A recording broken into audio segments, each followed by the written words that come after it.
Assalamualaikum warahmatullahi wabarakatuh.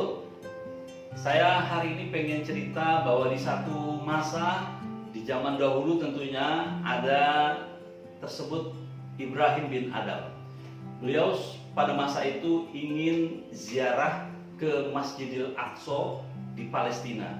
Sementara beliau berada di Masjidil Haram di kota Mekah. Nah, sebelum berangkat ke Masjidil Aqsa, beliau berpikir kayaknya perlu perbekalan dalam perjalanan. Beliau membeli 1 kilogram kurma yang penjualnya ada di sekitaran Masjidil Haram.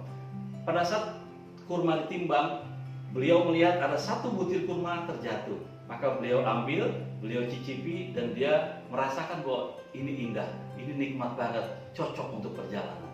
Nah, singkat cerita, beliau berjalanlah menuju Masjidil Aqsa di Palestina untuk perjalanan berapa lama Anda tahu? 4 bulan. Kita nggak tahu menggunakan unta, kuda, atau jalan kaki. Begitu sesampainya di Masjidil Aqsa selama 4 bulan, beliau rehat sebentar, beliau langsung menggelar sajadahnya, beliau sholat di seputaran masjid yang ada pohon rindangnya. Beliau doa dengan khusyuknya, betul-betul khusyuk. Dan pada saat itu, pada saat beliau berdoa, beliau mendengar percakapan malaikat. 2 malaikat. Malaikat pertama bilang, "Hai, lihat itu Ibrahim bin Adham, orang yang paling dicintai sama Allah, orang yang paling ibadahnya luar biasa, orang yang paling khusyuk dalam doa, orang yang paling diterima, yang paling diijabah doa-doanya." Tapi malaikat yang satu langsung bilang begini, "Siapa bilang? Itu dulu, sekarang sudah tidak lagi." Kenapa begitu? Karena beliau mengambil sebutir kurma yang jatuh. Masya Allah. Bayangkan, 1 butir kurma yang dianggapnya itu halal karena terjatuh dari timbangan, beliau menganggap itu adalah halal. Tapi bagaimana dari kacamata agama? Ternyata itu menghalangi dan memutus doa-doa yang selama ini dipanjatkan.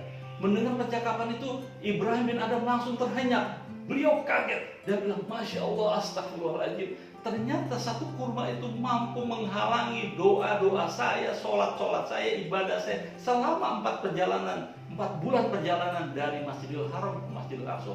Maka seketika Ibrahim bin Adham langsung berangkat balik lagi ke kota Mekah. Untuk apa? Untuk mencari penjual kurma itu. Untuk apa?